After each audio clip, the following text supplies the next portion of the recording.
Baik, Horas, untuk Inang semuanya yang saya hormati dan kasihi, kita pada siang hari ini akan berbincang-bincang tentang pekabaran Injil. Sebentar ya, Nang, ini ada gangguan sedikit. Sebentar saya ulangi untuk share screen-nya. Sebentar.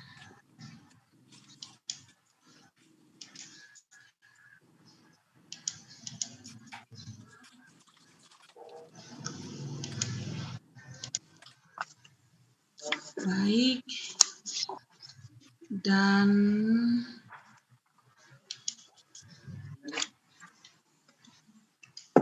lengket nih. Baik, topik kita adalah mengabarkan berita baik dalam keluarga, tetangga, serta pengenalan PI di HKBP. Saya akan mulai dengan suatu cerita.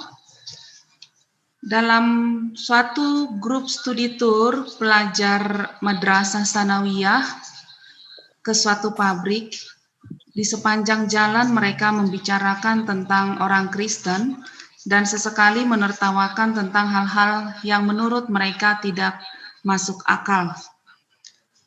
Seorang anak berkata, "Apa iya yang sudah meninggal hidup kembali?" Dan katanya itu Tuhan. Kalau Tuhan, mengapa ia mati? Mereka pun tertawa kembali dengan tawa yang terbahak-bahak dan menyebut orang Kristen itu bodoh. Guru yang mendengar sesekali mengatakan, "Jangan begitu anak-anak, tidak baik." Setelah melakukan perkunjungan, guru mengajak murid-murid makan siang di suatu padang rumput yang mereka lewati dan membagikan nasi bungkus yang telah mereka pesan. Seorang pelajar memberikan sebungkus nasi kepada Pak Sopir yang membawa mereka. "Ini nasinya, Pak." Dan Pak Sopir menerima dengan ucapan terima kasih. Sebelum membuka bungkusan nasi tersebut, Pak Sopir melipat tangan dan berdoa secara perlahan. Si pelajar yang belum jauh dari Pak Sopir memperhatikan si bapak yang berdoa secara Kristen. Dia mendekati bapak tersebut dengan sedikit kaku karena ada rasa bersalah dengan senda gurau yang mereka lakukan di sepanjang perjalanan. Lalu dia bertanya, "Pak, Bapak Kristen?" Dan Pak Sopir hanya mengangguk. Lalu dia melanjutkan, "Mengapa Bapak tidak marah ketika mendengar senda gurau kami di sepanjang perjalanan?" Lalu Pak Sopir menjawab, "Sebenarnya ada rasa dongkol juga, dan bisa saja saya menabrakkan bus itu kemana saya suka. Tetapi saya ingat Tuhan Yesus yang mengajarkan pengampunan dan cinta kasih, dan kami tidak boleh membalaskan kejahatan. Maka saya harus mengerjakan pekerjaan saya dengan baik, sambil berdoa supaya Tuhan Yesus kasih saya cintanya, sehingga dapat membawa bus dengan selamat sampai kepada tujuan." "Begitu, Nak," kata Pak Sopir kepada pelajar tersebut. Dia terdiam dan mendapatkan pelajaran berharga dan berkata, "Kami minta maaf, Pak." Si sopir tersenyum dan mengangguk. "Mari, Nak, kita makan, jangan sampai lapar." Dan dia kembali kepada kumpulan teman-temannya dan menceritakan pengalamannya itu. Melalui kesaksian tersebut, kita melihat bahwa menjadi orang Kristen memiliki tugas dan tanggung jawab di dunia ini. Dan kita juga perlu menghayati karya keselamatan Allah dalam putranya Yesus Kristus.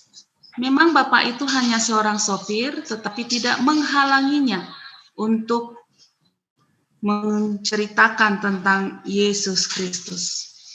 Inang, saya yakin kita semua punya pengalaman berhadapan dengan masyarakat yang majemuk, dan kita punya cerita-cerita khusus dalam pekerjaan atau dalam kehidupan bertetangga untuk memperhadapkan iman kita kepada situasi yang sedang kita hadapi.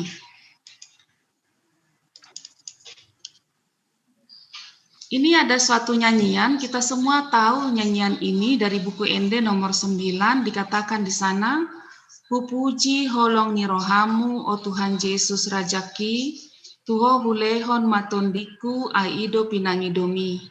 Uhalupahon madiriku mamikir hong ni rohamu, saya diluluho au pehu halungutoko, taiti rohami, ditaiti rohami rohaku, dibaheni hulehondo, dipilit hohian tondiku, ipehu todo ho tuhaku.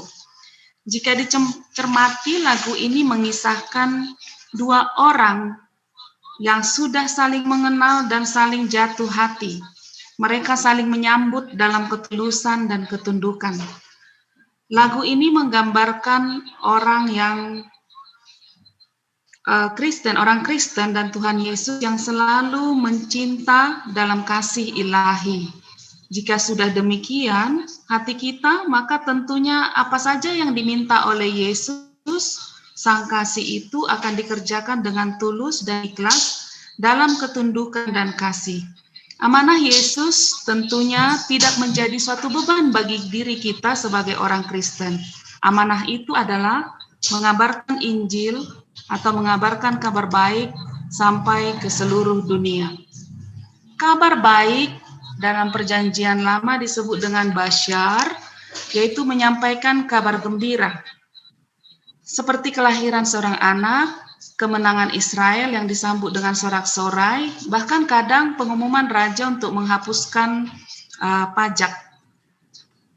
Di dalam Perjanjian Baru, kabar baik itu disebut dengan Evangelion atau Injil, kabar kesukaan tentang kedatangan Yesus di dunia ini yang membawa keselamatan bagi seluruh bangsa-bangsa dan seluruh makhluk. Bukan hanya manusia, tetapi juga seluruh makhluk. Kabar baik itu dimulai ketika Maria mendengar malaikat menyampaikan kabar tentang kelahiran Yesus Kristus. Evangelion itu adalah sukacita yang membawa kesejahteraan bersama. Jadi ketika kita berbicara tentang kabar baik, kita membicarakan kesejahteraan bersama.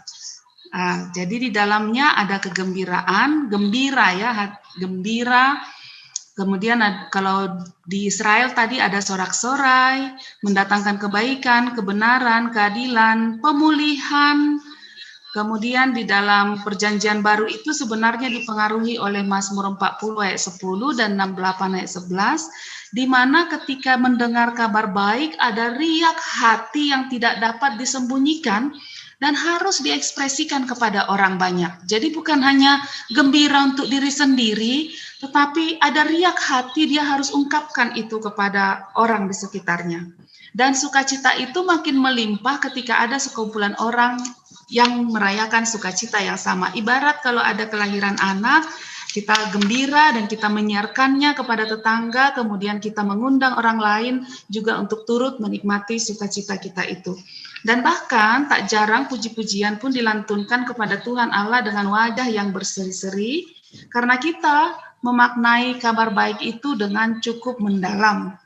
Perjanjian Baru memaknai kabar dengan seperti itu, kabar baik dengan seperti itu, sampai sekarang juga kita memaknainya. Dan makna kabar baik menyambut kedatangan Tuhan Yesus melalui Injil keselamatan itu sifatnya eskatologis. Dia sifatnya sampai kepada kedatangan Tuhan kembali nantinya. Injil atau kabar baik yang kita sampaikan bersifat membebaskan diri kita juga, bebas dalam artinya kita merdeka tanpa ada tekanan, tanpa ada beban untuk menyampaikan siapa Tuhan yang kita sembah dan bagaimana Dia memberikan kita sukacita dalam menjalani kehidupan. Tugas menyampaikan kabar baik itu, sekali lagi, itu adalah amanah. Amanah dari Tuhan Yesus yang harus dikerjakan oleh orang-orang percaya kepadanya, supaya bumi diselamatkan dan bumi dengan kemuliaan Tuhan. Roma 10 ayat 1, mari kita baca bersama-sama. Saudara-saudara, keinginan hatiku dan doaku kepada Tuhan ialah supaya mereka diselamatkan. Nah, jadi inilah keinginan Paulus dan ini juga yang disampaikan oleh Yesus, mengabarkan kabar baik sampai ke ujung dunia, kepada seluruh bangsa, kepada seluruh makhluk. Amanah ini sudah dipesankan sejak beribu tahun yang lalu dan telah melewati tahun-tahun yang panjang dengan perubahan zaman yang selalu harus dihadapi.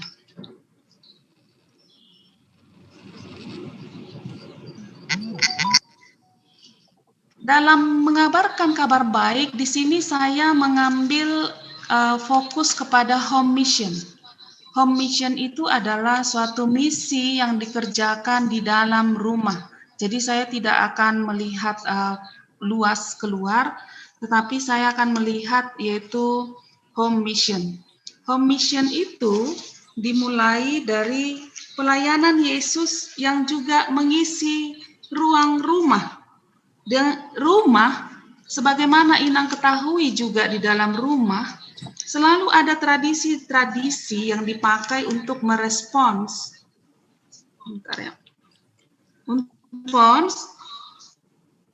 suatu perjumpaan dengan orang lain. Ketika Yairus, kepala rumah ibadat, memohon untuk menyembuhkan anaknya yang terbaring di rumah, Yesus menyambutnya dan dia membangkitkan anaknya yang kata orang sudah mati. Dan juga beberapa kali Yesus dalam perjumpaan di dalam rumah, Yesus memberikan kesembuhan. Misi Yesus di rumah Yairus mengandung hospitalitas. Jadi kita tidak mungkin membicarakan perjumpaan kita dengan orang lain tanpa memahami hospitalitas, makna perjumpaan yang diajarkan Tuhan Yesus dengan sesama. Jadi perjumpaan Yesus dengan Yairus itu, yaitu menyambut apa yang orang lain minta tolong kepada kita, sehingga ketika kita memenuhinya, dia bahagia, kita juga bahagia. Ya, Injil jika dipadu dengan nilai-nilai hospitalitas akan menghasilkan suatu pelayanan. Kemudian seorang Farisi, kalau kita ingat, pernah mengundang Yesus makan di rumahnya. Dan Yesus memenuhi undangan itu lalu duduk makan. Kita tahu orang Farisi itu selalu bertentangan dengan Yesus dan mereka sangat iri dengan apa yang dilakukan oleh Yesus. Tetapi ketika orang Farisi mengundang Yesus makan, dia melayaninya dan mereka makan di sana. Nah, tiba-tiba saja ada seorang perempuan yang menangis di kaki Yesus, mencium kakinya dan meminyakinya. Di sana Yesus menegur orang Farisi karena dia melihat orang Farisi itu tidak menyambutnya dengan membasuh kakinya sebagai orang yang diundang oleh orang Farisi itu. Jadi dalam tradisi orang Yahudi, kalau masuk ke suatu rumah, tamu itu kita basuh kakinya dan juga membasuh tangannya, menolong membasuh tangannya sebagai tanda sambutan yang sangat luar biasa. Di sana Yesus memenuhi undangan itu, tapi dia juga berani menegur apa yang tidak baik yang dilakukan oleh orang Farisi, sekalipun mereka berseberangan. Nah, jadi Inang, saya tidak akan detail menyampaikan apa yang harus kita lakukan, tetapi saya akan undang kita memikirkan apa yang harus kita lakukan melalui contoh-contoh yang saya berikan pada saat ini. Di sini, rumah menjadi saksi bagaimana Yesus menyambut perempuan itu sama seperti menyambut orang lain pada umumnya yang menginginkan kasih dan pengampunan. Dan di sana Yesus berkata di Lukas 7 ayat 50, kita boleh sama-sama membaca, imanmu telah menyelamatkan engkau, pergilah dengan selamat. Itu yang bisa kita lihat dari perjumpaan mereka. Waktu Zakheus, ini boleh kita katakan Injil bersama hospitalitas mengandung keramahan yang tulus dan tidak bersikap menghakimi. Kita tahu Zakheus itu disebut sebagai orang berdosa dan dia seorang pemungut cukai yang kaya. Dia bertubuh pendek katanya dan ingin melihat Yesus. Tapi Yesus segera berkata, "Hai Zakheus, aku mau menumpang di rumahmu." Kita lihat di sini Yesus sangat ramah. Dia sangat ramah kepada orang-orang yang dia temui. Barangkali Yesus sudah mendengar tentang Zakheus dan mungkin sudah pernah berjumpa, makanya ketika dia melihat Zakheus, Yesus bilang, "Zakheus, aku mau menumpang di rumahmu." Dan Zakheus menyambutnya dan dia bertobat dan Yesus memberkati rumah Zakheus. Ya, dan Yesus mengatakan, "Hari ini telah terjadi keselamatan di rumah ini, karena orang ini pun anak Abraham, sebab anak manusia datang untuk mencari dan menyelamatkan yang hilang." Jadi boleh kita lihat hospitalitas bersama dengan Injil itu bersifat ramah dan bersahabat dengan semua orang. Dan tidak ragu untuk menjalin persahabatan.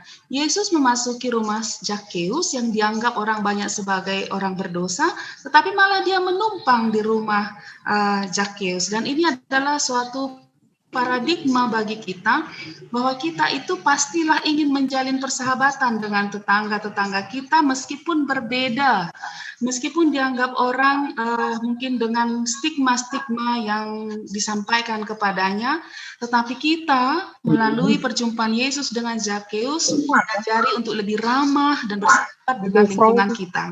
Yang berikutnya Maria dan Marta, kita di sini sangat jelas bagaimana perempuan menyambut Yesus dengan dua cara. Yang pertama, duduk mendengarkan Yesus, belajar dari Yesus. Dia tidak buang kesempatan itu, itulah Maria. Satu lagi tradisi jamuan makan. Kemudian satu lagi dari Marta, yaitu menyuarakan isi hati.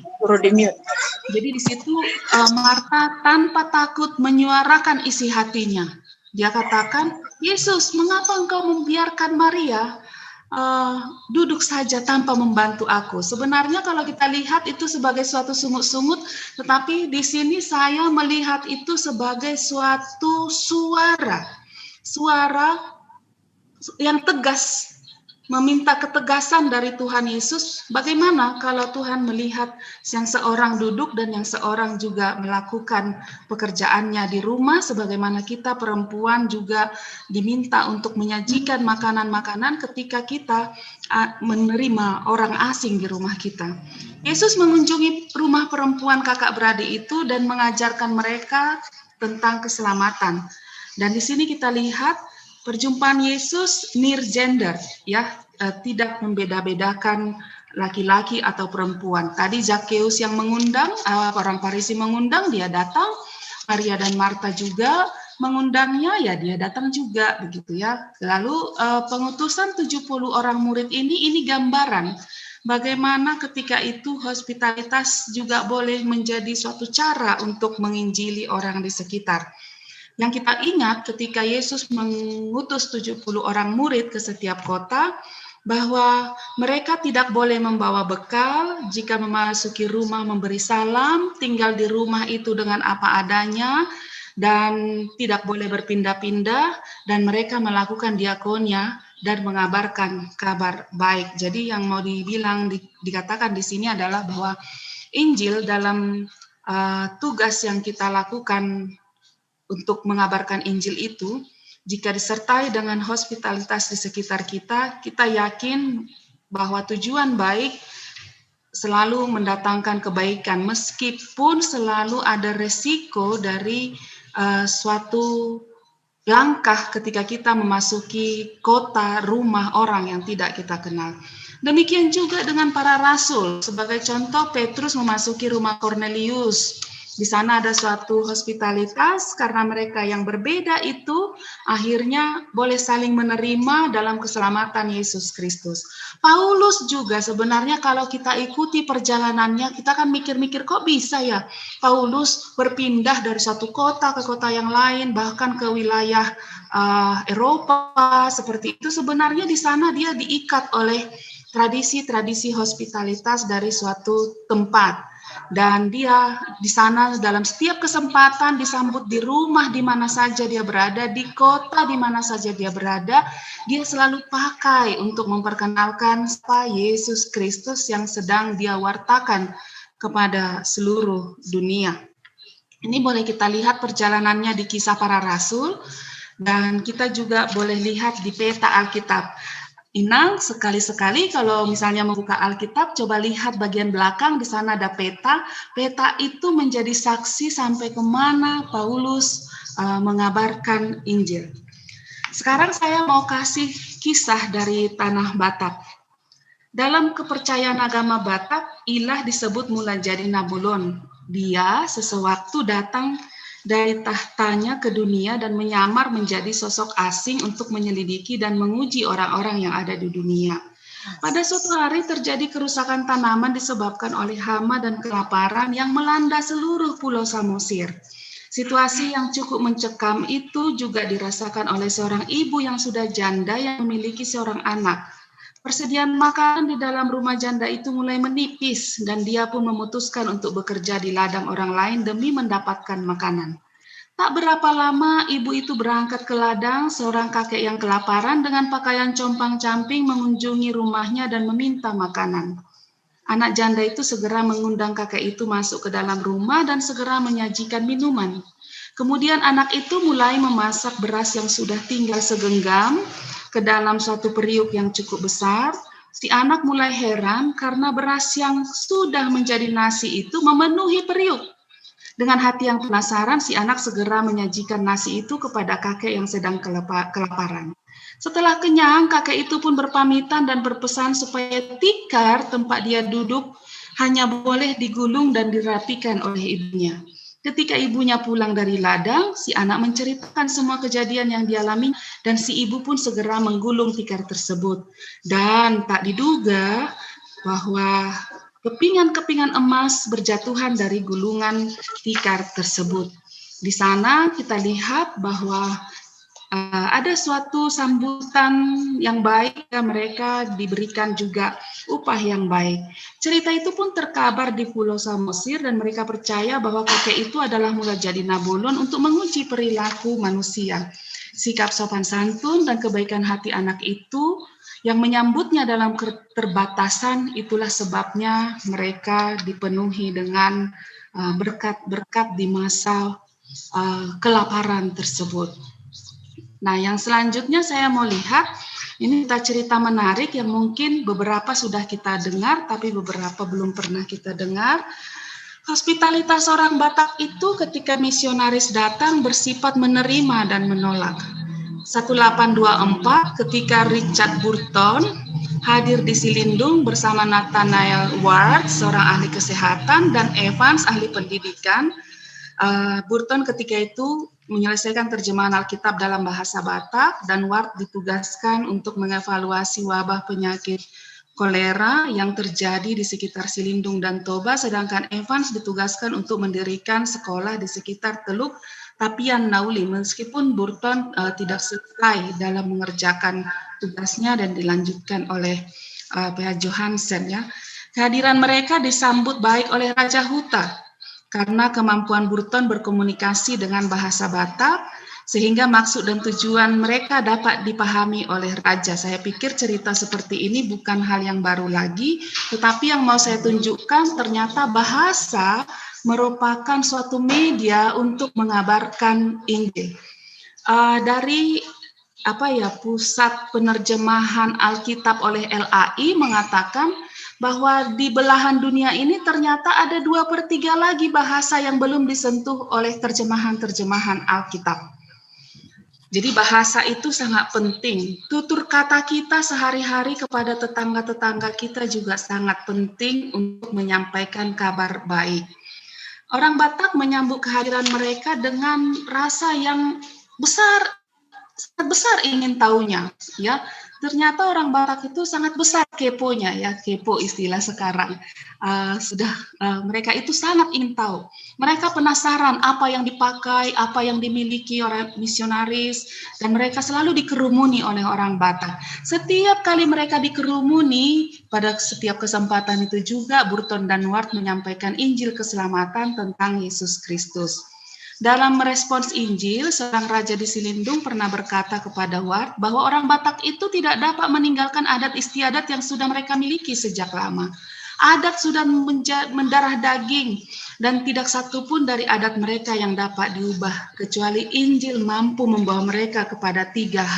Dan ini tantangan sampai sekarang. Sampai sekarang ini tantangan, bahwa kita masih menginginkan Hamoraon, kita masih menginginkan Hagabeon, kita masih menginginkan Hasangapon.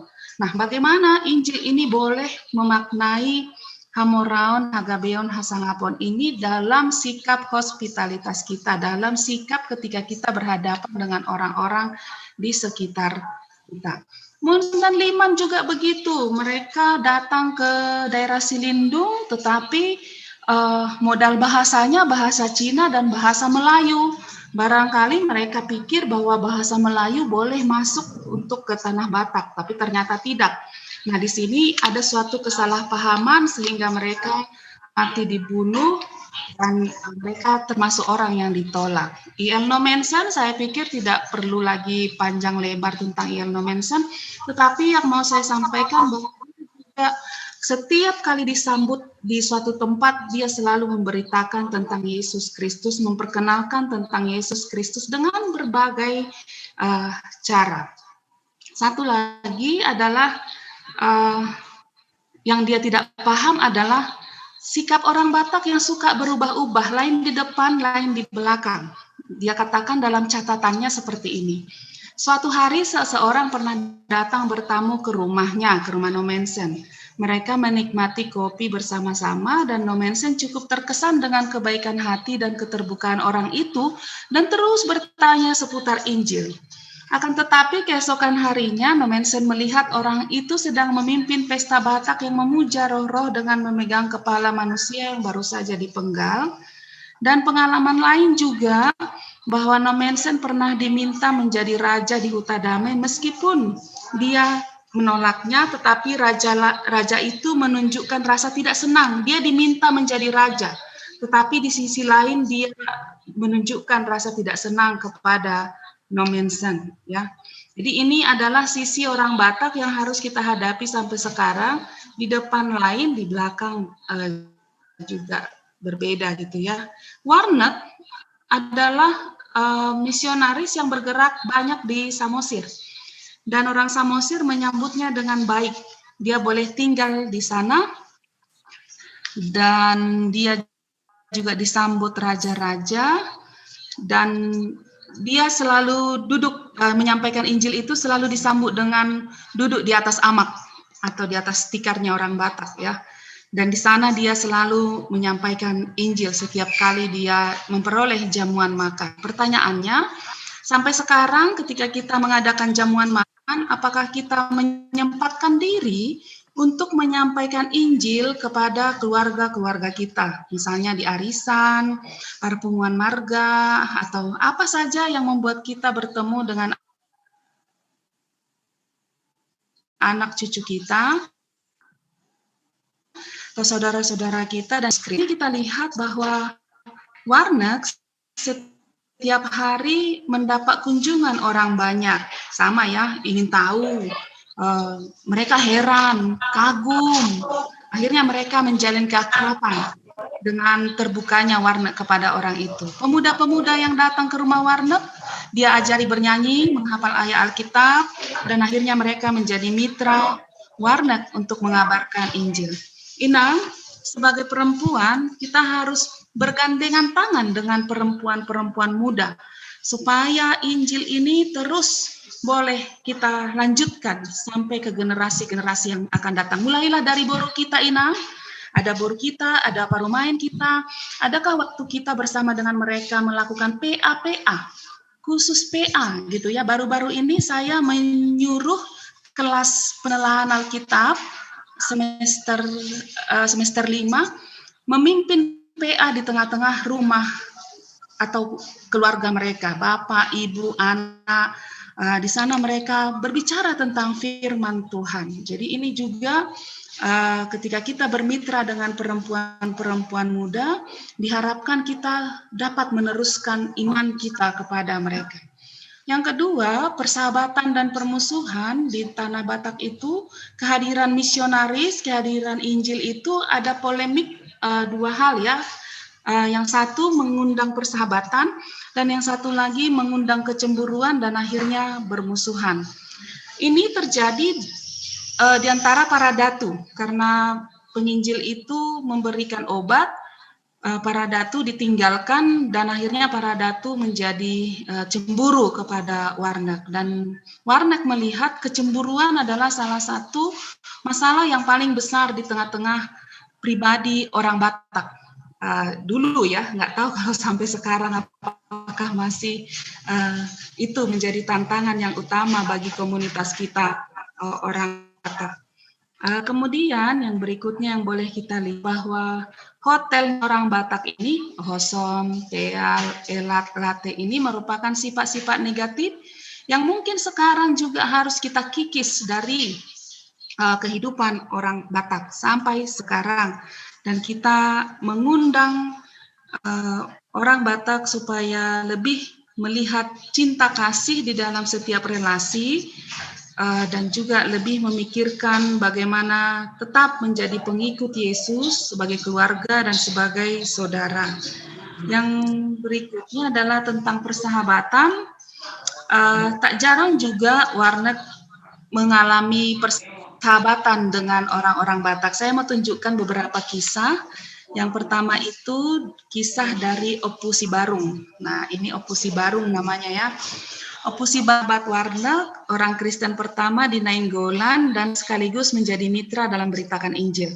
Pilihannya menjadi pengikut Kristus membawanya kepada tantangan, penderitaan, penyakit, dan kematian keluarga. Dia dimusuhi oleh keluarganya, mencibir kepada dia. Dan Warnek kagum dengan keteguhan iman Opu Sibarung ini.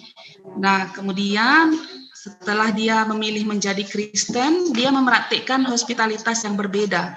Dia mengunjungi rumah-rumah, membawa suatu pokok pembicaraan yang baru tentang Injil yang membebaskan, mengajarkan titah, mengajarkan kasih, dan lain sebagainya. Ini Opu Sibarung ya. Orang Inang bisa membuat satu kisah yang baru.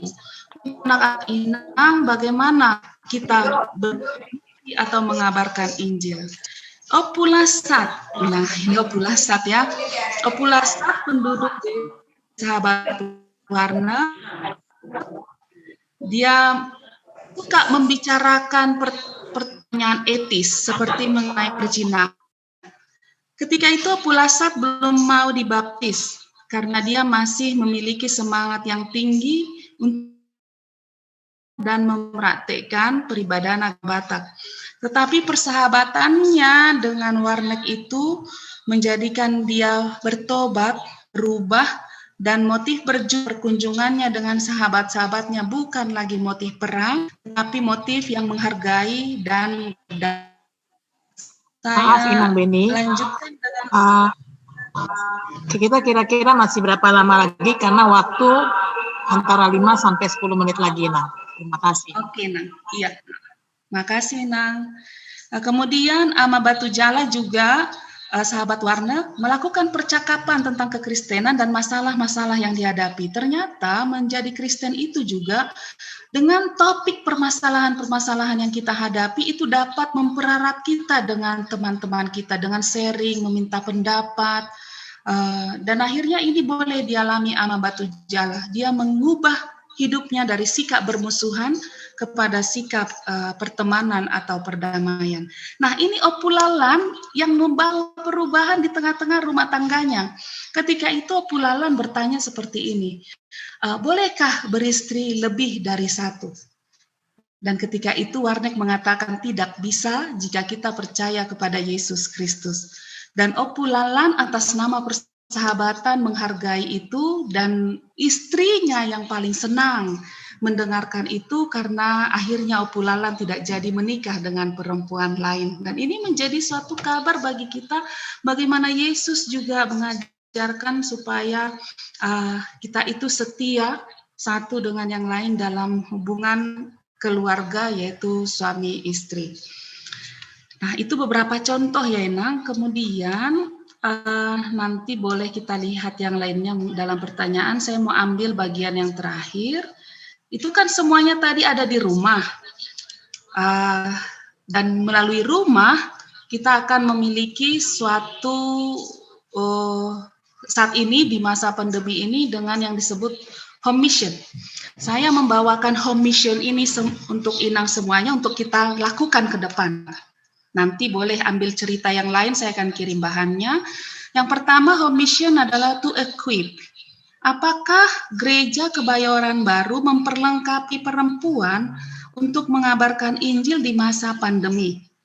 Saya bersama HKBP Pasar Minggu beberapa bulan yang lalu sedang mengequip dan mengempower, memperlengkapi perempuan-perempuan. Saya latih mereka bagaimana membuat renungan-renungan pagi. Dan itu 2 minggu kita workshop. 2 minggu artinya karena online ya bisa dikontrol dari jauh. Jadi apa yang perlu kita perlengkapi kepada ibu-ibu di masa pandemi ini supaya mereka dapat mengabarkan Injil? Apakah ketika kita lockdown di rumah, kita akhirnya lockdown juga dengan pekabaran Injil? Yang kedua, to empower. To empower ini memberdayakan para ibu-ibu. Sekalipun kita sudah tua atau senior, maaf ya Inang, pasti Inang itu punya sesuatu untuk di-empower. Minimal untuk mengempower keluarga. Saya punya seorang ibu, teman ya, dia sudah tua, sudah 70 tahun, tinggal bersama parumennya. Di masa pandemi mereka membuka dapur menjadi catering makanan, kue, dan lain sebagainya. Mertuanya yang mengajari, dan parumennya nggak ngerti sebelumnya masak apa-apa. Nah, itu ya, mengempower. Kemudian to share and care. Gereja yang sharing adalah gereja yang caring. Mungkin ini banyak kita lakukan. Membantu orang yang kesusahan, membagi apa yang bisa kita bagi untuk keluarga. Di saat mereka mengatakan susah sekarang perekonomian, membeli kuota juga anak-anak, membeli kuota anak-anak itu susah, apakah yang bisa kita bagi dan apakah yang bisa kita peduli dan lain sebagainya yang bisa kita maknai, to share and care, berbagi dan peduli. Yang terakhir, visi daripada gereja HKBP to bless, menjadi berkat yaitu ketika memberikan sesuatu kepada orang lain, hanya nama Tuhan yang dipuji-puji, hanya Allah yang dimuliakan.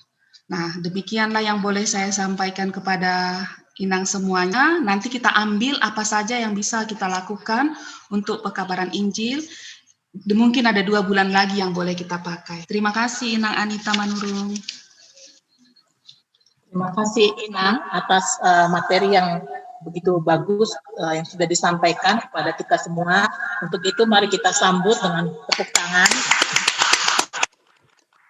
Ya, saat ini saya akan membuka sesi pertanyaan. Barangkali ada Inang yang bisa menyampaikan pertanyaan melalui kolom chat. Tapi pertama-tama saya akan berikan kesempatan kepada Amang Pendeta Pasar Ibu supaya barangkali Amang ada yang mau ditanyakan.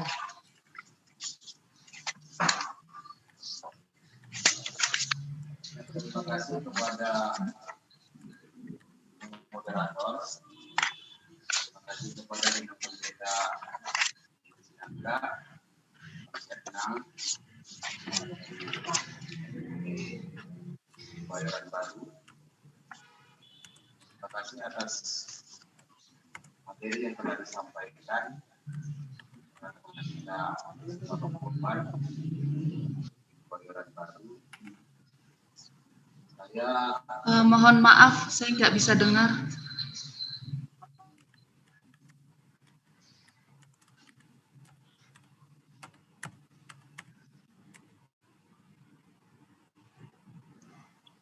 Kurang dekat.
Maaf, Amang, suaranya belum masuk.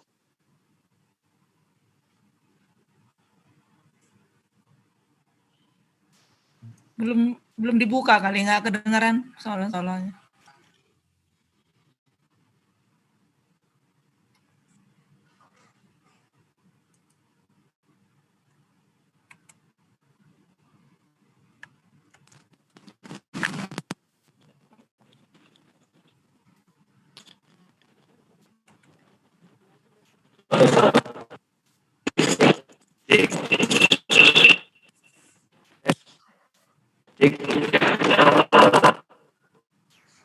Ya, terima kasih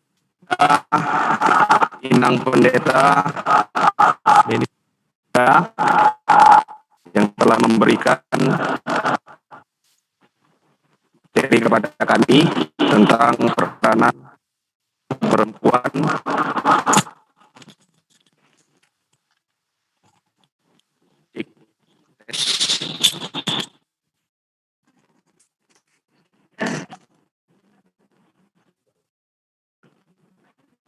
perempuan menyampaikan kabar baik dengan keluarga dan masyarakat. Saya mengambil materi yang lain disampaikan oleh Inang Pendeta tentang komisi tapi memberdayakan, membagi peduli dan ketika ada pertanyaan tentang itu, karena peran perempuan ini dalam menyampaikan di tengah keluarga dan di tengah-tengah masyarakat apabila kami bekerja, artinya kehidupan sekarang tidak lagi laki-laki yang bekerja, tetapi sudah ada yang sebaliknya, yaitu perempuan. Bagaimana peran perempuan ini menyampaikan kabar baik di tengah-tengah keluarga. Perempuan ini bekerja di tengah kehidupan untuk membantu ekonomi.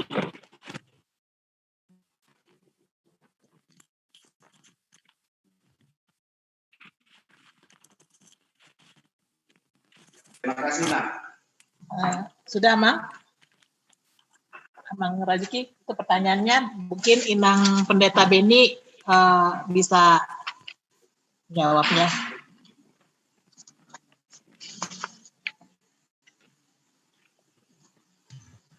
Langsung Kang Inang? Ya, boleh. Baik, terima kasih kepada Mang Rajoki bahwa di zaman sekarang ini tentunya perempuan bekerja bukan berarti ketika dia ada di rumah dia tidak dikatakan sebagai orang yang tidak bekerja. Ini paradigma ini kita ganti dulu ya, bahwa sekalipun perempuan sebagai ibu rumah tangga, dia juga harus dikategorikan sebagai perempuan yang bekerja. Nah, sekarang kalau dikatakan, mungkin yang Amang maksudkan adalah bahwa perempuan sekarang ikut ambil bagian dalam pekerjaan-pekerjaan formal yang selama ini, sebelumnya mungkin didominasi oleh para laki-laki. Walaupun saya pikir di tengah-tengah kehidupan orang Batak sejak zaman misionaris, perempuan itu sudah ikut memenuhi ekonomi rumah tangga keluarga. Karena berdasarkan catatan-catatan dari para misionaris, perempuan Batak itu bekerja sebagai penenun dan mereka juga membuat beberapa hiasan, dekorasi. Mereka juga ikut bekerja di ladang dan juga menjualnya ke pasar. Dan setelah itu perempuan sekolah di kedatangan Elfrida Harder, dan setelah perempuan sekolah menjadi pengajar dan menjadi guru, menjadi perawat. Makanya kalau kita lihat sekarang senior-senior kita yang Ina banyak yang guru, banyak perawat dari kalangan orang Batak. Jadi sudah sedari dulu. Dan kalau dikatakan bagaimana kita mengabarkan Injil di tengah-tengah keluarga, tentunya memenuhi kebutuhan keluarga dalam doa dan juga di dalam cerita kasih itu juga sudah mewartakan kabar baik untuk keluarga. Nah sekarang masalahnya Amang, bagaimana caranya kita juga dari gereja menyuarakan bagaimana supaya laki-laki dan perempuan yang suami istri itu dapat bekerja sama dengan baik untuk menata rumah tangganya ketika istri yang bekerja dan suami mungkin memilih tidak, atau ketika dua-duanya bekerja, maka mari suami istri berbicara kembali bagaimana menata rumah tangganya supaya tidak menjadi saling membiarkan untuk kebutuhan-kebutuhan di tengah rumah tangga, khususnya untuk anak-anak sebagai generasi penerus. Itu yang harus selalu kita bicarakan di tengah-tengah rumah tangga yang ibunya bekerja atau dua-duanya bekerja. Pendidikan yang seperti ini perlu lagi kita bahasakan dan juga perlu kita kumpulkan barangkali keluarga-keluarga muda yang dua-duanya bekerja atau hanya perempuannya yang bekerja.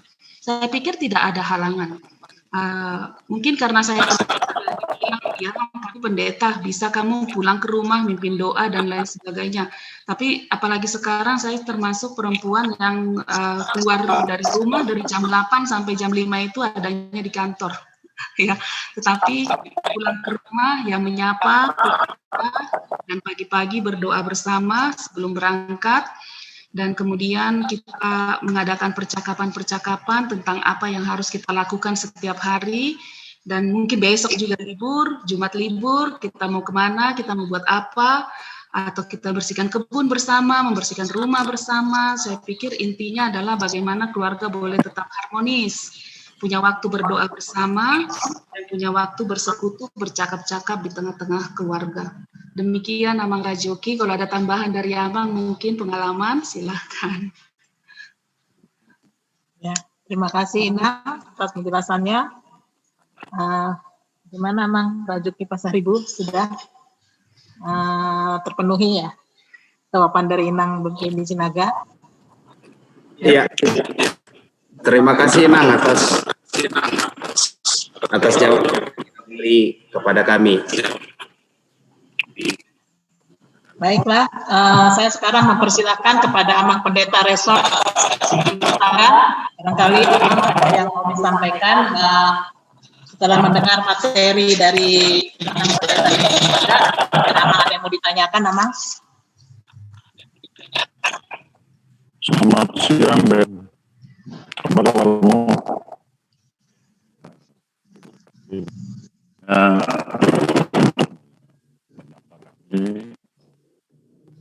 Memberikan masukan-masukan yang baik tadi dalam konteks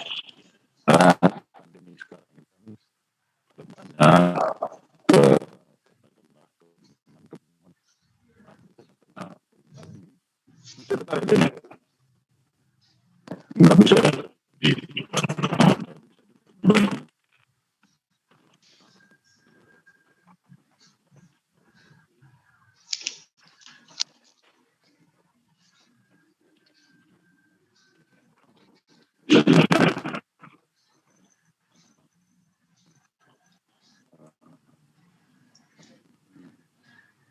Amang masih mute.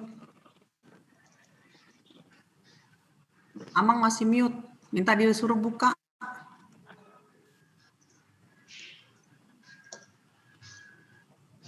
Ya, bisa ya? Oke. Ya, selamat siang Ben. Selamat siang. Nah, kami dari keluarga besar, jajaran pelayan dan jemaat HKBP Kebayoran Baru menyampaikan terima kasih dan sangat bersukacita menyambut pemaparan yang disampaikan oleh Ibu kita ini, dokter muda kita yang sangat brilian menurut kami. Dan hanya saja mungkin kami mau menyampaikan sedikit saja dalam mission home. Sebetulnya ada hal yang mungkin sudah mulai terlupakan bahwa orang Batak itu tidak terlepas dari makan bersama. Dan Yesus juga dalam mempertegas misinya, dia tidak lupa juga melakukan perjamuan dengan para murid-murid, yaitu the Last Supper, untuk memberikan penguatan, untuk memberikan motivasi agar para murid-murid itu lebih paham tentang apa misi yang akan mereka kerjakan. Dengan demikian, setiap orang itu sebetulnya terbentuk karakternya, terbangun, itu tidak bisa tidak harus mulai dari rumah.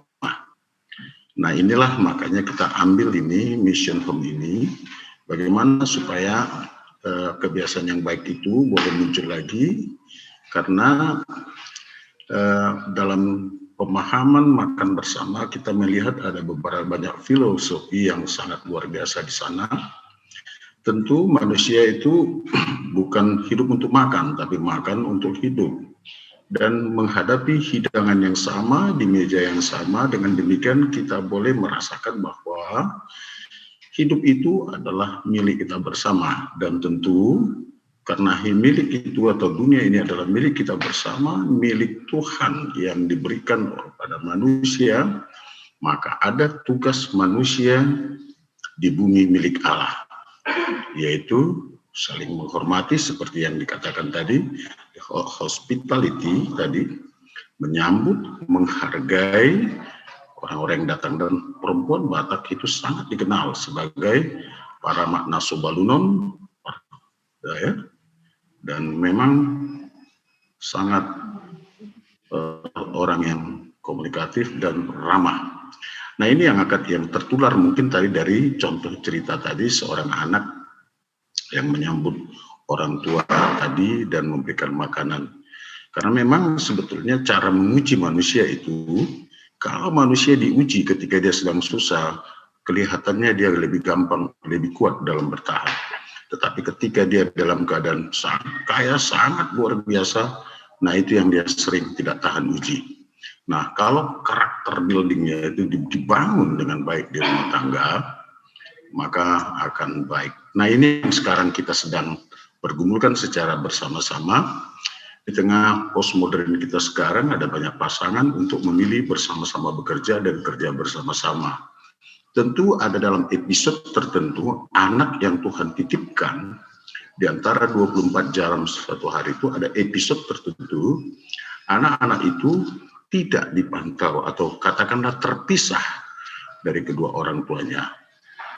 Maka mereka akan mengalami kasih atau menerima kasih sayang, apa itu bisa dari opungnya, bisa dari keluarga, tapi bisa juga dari penghubi atau pembantu atau orang lain yang mungkin kita nggak tahu akan diajari yang lain dan sebagainya.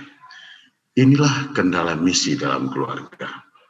Inilah kendala dalam penyampaian Injil di tengah-tengah keluarga. Maka kalau ketika kita belajar sejarah gereja atau sejarah di Tanah Batak, pada jam-jam 7 petang, kalau para guru-guru sending berjalan mengitari kampung-kampung orang Batak akan selalu terdengar nyanyian pujian di tengah-tengah keluarga orang Batak. Itu artinya rumah itu sudah menjadi satu tempat pemujian dan penyembahan, di mana suami istri yang menjadi imam yang mengarahkan semua isi rumah tangganya ke hadapan Allah. Ini mungkin yang menjadi tantangan kita. Saya tidak mau bertanya, tapi mungkin ini menjadi satu tawaran kepada Inang Beni untuk bagaimana mungkin ke depan kita boleh lebih menggumulinya sehingga kita boleh memberikan masukan-masukan yang baik juga pada sesi-sesi PWG atau pembinaan warga gereja. Saya kira hanya itu yang bisa saya sampaikan secara sederhana. Mungkin ini boleh menjadi pemikiran di dapur teologi kita, di dapur PWG kita, dan mungkin juga sumbangsi pemikiran juga bagi Ibu Direktris yang akan lebih menanamkannya juga kepada mahasiswa-mahasiswi Sekolah Tinggi Bible Pro kita yang tentu secara aturan kita adalah dipersiapkan untuk menjadi pengkhotbah pada kaum-kaum perempuan, utamanya kaum ibu. Terima kasih, Ben. Selamat siang dan salam sehat dari kami. Tuhan Yesus memberkati. Horas. Terima kasih Amang Pendeta Resort atas penjelasannya dan sambutannya juga. Baiklah, sekarang saya akan membacakan 3 pertanyaan pertama ya Inang Pendeta Beni Sinaga. Ini ada pertanyaan pertama dari Maritan Tobing. Bagaimanakah memperlengkapi anak-anak kita untuk membagi kabar baik kepada orang lain dengan aman? Misalnya, tidak menyinggung perasaan orang lain kalau dia harus mengutip ayat Alkitab. Contohnya dari 1 Yohanes 5 ayat 12. Pertanyaan kedua, Inang. Ini dari Inang Diana Dameria. Apakah yang harus kita lakukan di tengah-tengah pluralisme agama di Indonesia dan toleransi agama dalam memberitakan Injil kepada tetangga-tetangga? Pertanyaan ketiga dari Inang Agustina Huta Barat. Dalam pergaulan dengan para tetangga atau teman, kadang ada pertanyaan mengenai Allah Tritunggal. Adakah cara praktis untuk menjabarkannya atau menyampaikannya? Terima kasih, Inang. Mohon dijawab. Waktu dipersilakan. Terima kasih Inang untuk pertanyaan-pertanyaannya. Tetapi sebelumnya saya mau ambil dulu satu kisah. Nah, nih. Jadi terkait yang disampaikan Amang tadi benar sekali ya. Jadi sebenarnya tadi yang saya lompat itu ada kisah-kisah di mana perempuan di balik acara hospitalitas orang Batak punya Pasapah Partamuyon. Ini cerita dari Henneria Dadeak, 91 tahun dari Ronggur Nihuta ya. Dia perempuan Batak yang bersuka cita menyambut kehadiran Injil yang diberitakan oleh misionaris. Karena Injil membawa banyak perubahan dalam kehidupan orang Batak, secara khusus perempuan Batak dalam hal mengubah cara pandang untuk menerima sesama. Ketika itu seperti ini saja saya sampaikan secara lisan. Jadi Henneria dan Deak ini masih sekolah minggu ketika itu ya, diajari misionaris. Suatu ketika misionaris Warnek datang ke rumahnya dan dia membantu ibunya untuk menyiapkan makanan di dapur begitu. Sementara ayahnya bercakap-cakap dengan misionaris tersebut. Dan ketika dia menyajikan makanan bersama ibunya, diam-diam dia mendengar dari dapur tentang apa percakapan ayahnya dengan misionaris tersebut. Dan di situ dia sangat terkagum-kagum dengan Injil yang mengatakan bahwa dia sangat senang bahwa semua orang disambut di dalam Kristus, begitu ya. Itu bagi dia itu katanya suatu berita yang sangat luar biasa, mendengar bahwa semua orang disambut di dalam Kristus. Dan dia mendengarkan itu diam-diam dari dapur. Jadi home mission itu ternyata ketika kita bercakap-cakap tentang Injil di tengah-tengah rumah tangga, anak kecil yang mendengarkan yang kita anggap tidak memahami itu pun bisa akhirnya menjadi saksi tentang Kristus. Dari situ dia punya cara pandang yang berbeda tentang kehidupan, dan dalam pertemuan dengan anak-anak dia punya pemikiran yang cukup berbeda ya. Dan Henneria Dadeak ini pernah juga menjamu banyak anak-anak, menyambut penuh kasih, dan dia selalu mengerjakan dalihan natulunya dengan baik, tetapi cara pandangnya tentang kerabat dan persahabatan dan keluarga itu adalah semuanya diikat di dalam cinta kasih. Itu berawal dari jamuan makan ya. Itu berawal dari jamuan makan yang disediakan oleh keluarganya kepada misionaris ketika itu dia masih anak-anak ya. Sayangnya dia ketika itu tidak bisa mengingat semuanya, tapi ini dalam usia 91 tahun itu dia ingat bagaimana dia asal mulanya menjadi seorang Kristen. Yang berikutnya, bagaimana memperlengkapi anak-anak untuk membagi kabar baik. 1 Yohanes 5 ayat 12 itu bunyinya adalah, barang siapa memiliki anak, ia memiliki hidup. Barang siapa tidak memiliki anak, ia tidak memiliki hidup. Semua orang harus mendengarkan Injil karena hidup kekal ada di dalam anak Allah dan tidak dapat menerima atau dimiliki dengan cara lain. Nah, ini kan yang dimaksud anak di sana adalah Yesus Kristus. Saya ganti anak dengan kata Yesus Kristus. Barang siapa memiliki Yesus Kristus, ia memiliki hidup. Barang siapa tidak memiliki Yesus Kristus, ia tidak memiliki hidup. Semua orang harus mendengarkan Injil karena hidup kekal ada di dalam anak Allah, yaitu Yesus Kristus, dan tidak dapat diterima atau dimiliki dengan cara lain. Saya pikir dengan cara kita memperlakukan anak, di sana mereka akan mengenal siapa Tuhan yang kita ajarkan setiap hari melalui doa atau melalui percakapan-percakapan kita. Karena ternyata setelah anak bertumbuh, khususnya remaja, bagi mereka tidak perlu banyak kata-kata, tetapi mereka cukup melihat siapa yang ada di hadapan mereka, yang paling dekat dengan mereka. Jadi kita harus berhati-hati sebagai opung, sebagai ibu, memperlakukan mereka di hadapan keluarga dan di hadapan teman-temannya. Saya katakan sebagai contoh, misalnya ketika dia bersalah dan kita minta dia jujur, dan ketika dia jujur, kita marah kepadanya karena kesalahan itu. Akhirnya itu menjadi patron bagi dia karena itu praktik langsung. Apa yang kita ajarkan lewat kata-kata, dia harus membuktikan itu melalui apa yang kita lakukan di dalam kehidupan sehari-hari bersama dengan anak tersebut. Maka memperlengkapi mereka adalah misalnya ketika kita mengajarkan berdoa sebelum makan, dan ketika dia mendapati kita tidak berdoa saat mau makan dan dia menegur, Mama tidak berdoa katanya. Berarti di situ kita bisa dapati dia juga sudah mampu menerima ajaran-ajaran yang sederhana. Saya pikir ajaran ini bertahap, tetapi yang saya lihat kita di HKBP kurang menekankan pengajaran-pengajaran tentang etis dan moral dalam kehidupan sehari-hari khusus bagi anak-anak. Kita sangat puas dengan ajaran Parguru Malua yang 1 tahun itu saja.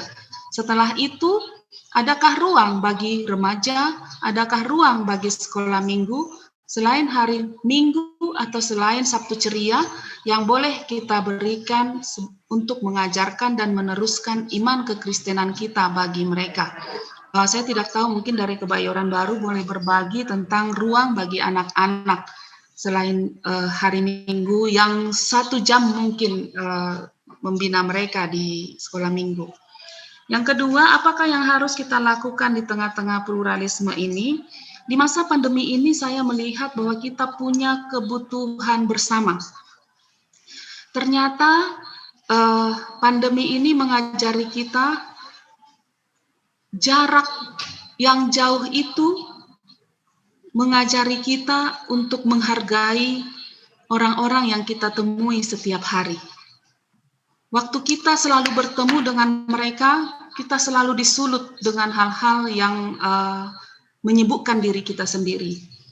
Tetapi setelah pandemi ini, kita di lockdown di rumah, khususnya Inang yang di Jakarta ketika masa bulan 4, bulan 5, awalnya it's okay, tapi lama-lama ada banyak orang yang stres tinggal di dalam rumah karena tidak bertemu dengan orang-orang yang biasa dia temui.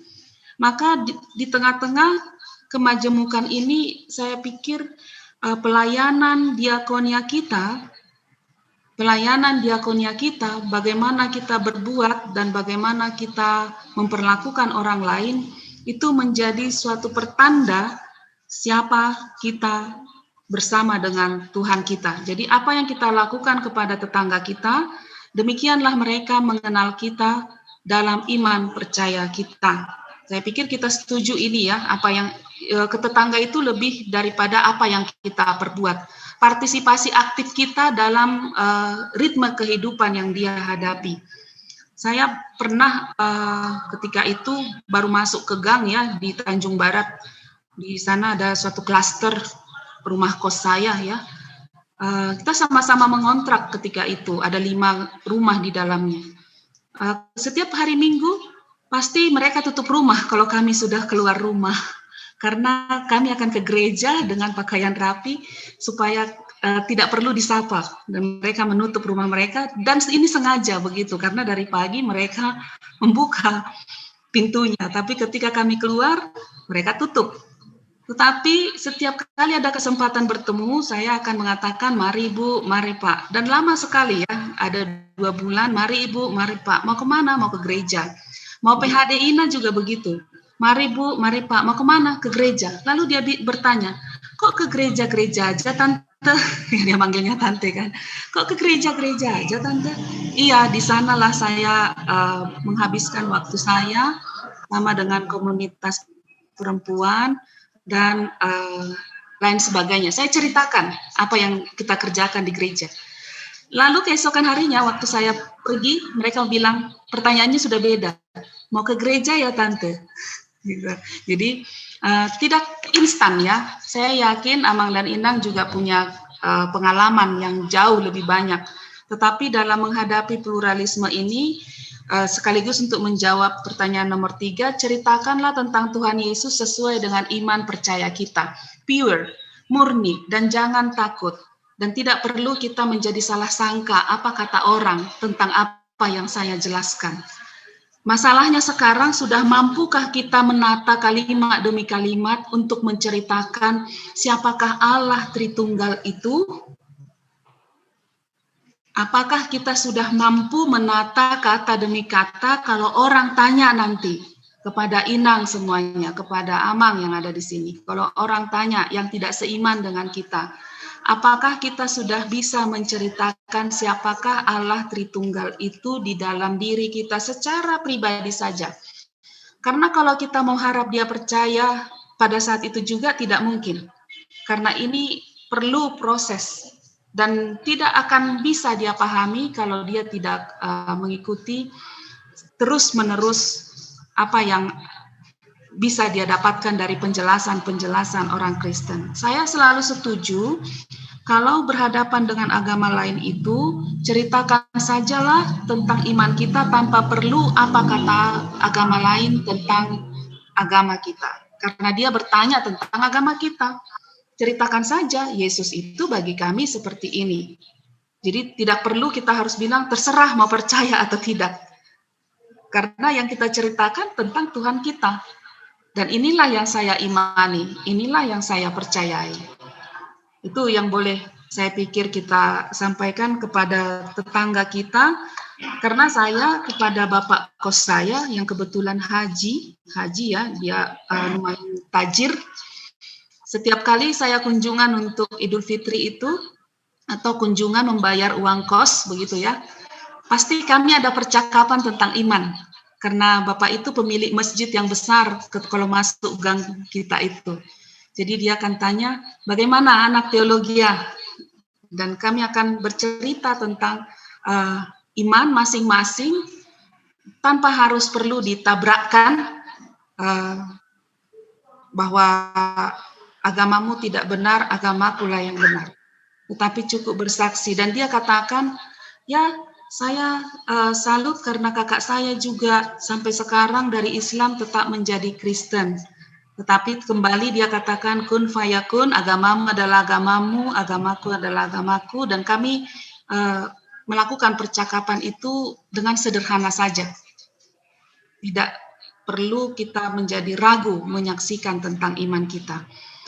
Saya pikir itu Inang Anita Manurung yang bisa saya sampaikan kepada kita semua. Terima kasih Inang Pendeta Beni Sinaga. Sekarang saya membuka pertanyaan untuk floor yang ada di Zoom ini. Silakan Inang, kalau ada yang mau bertanya nanti bisa tunjukkan dan menyampaikan. 3 orang dulu ya.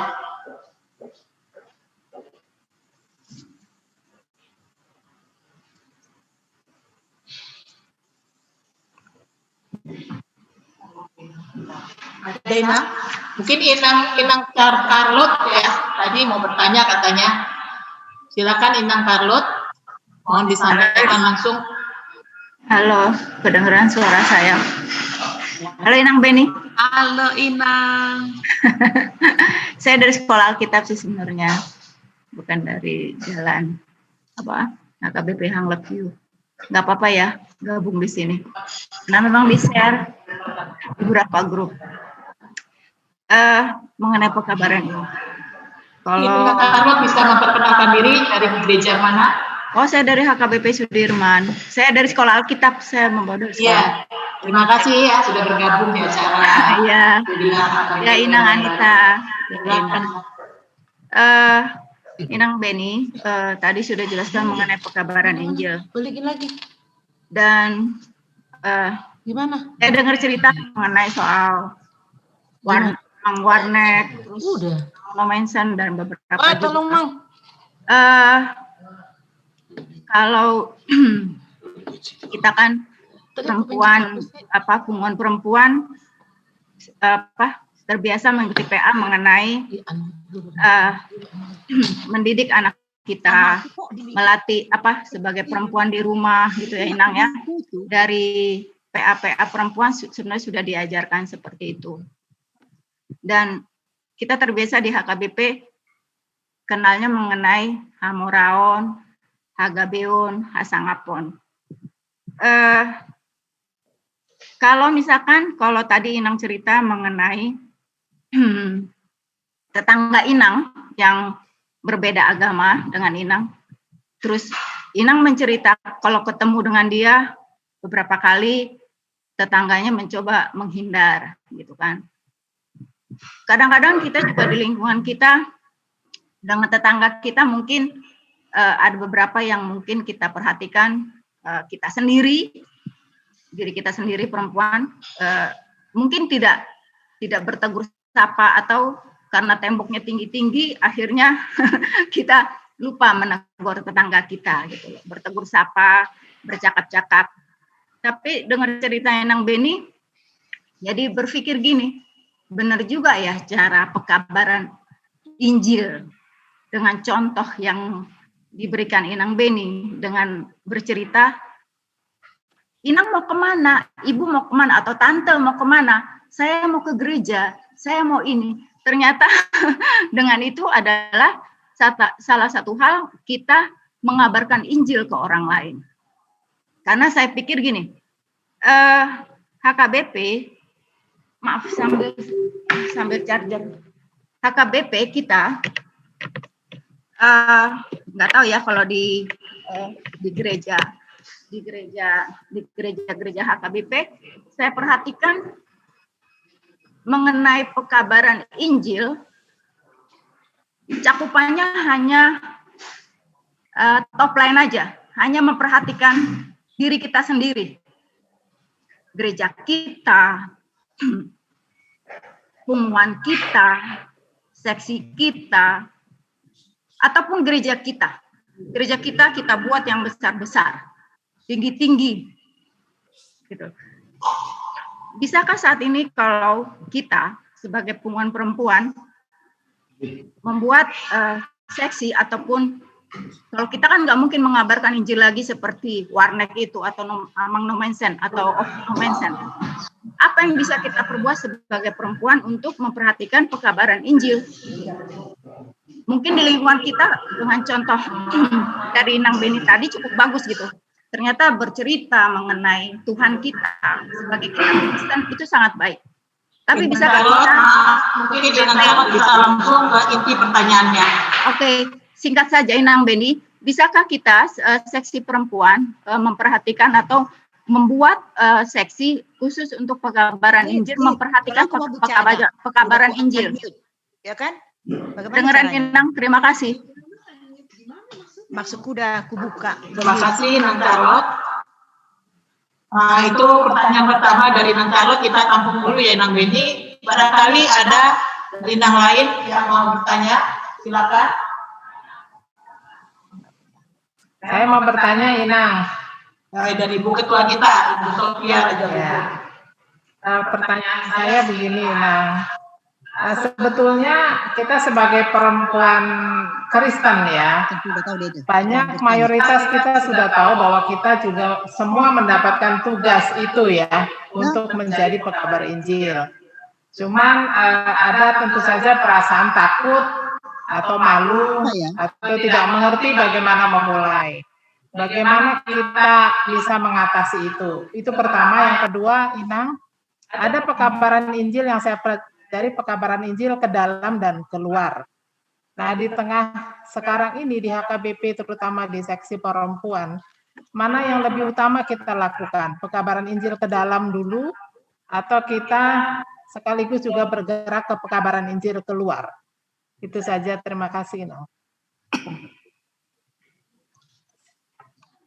Ya, ada lagi satu penanya lagi. Silakan. Di tengah ini saya melihat ada Amang Profesor Payaman Simanjuntak juga bergabung. Silakan Amang, kalau juga ada yang mau ditanyakan, barangkali Inang Alida, Amang Yusni, ada? Kalau tidak ada, saya kasih kesempatan kepada Inang Beni untuk menjawab 2 pertanyaan tadi, Inang. Terima kasih.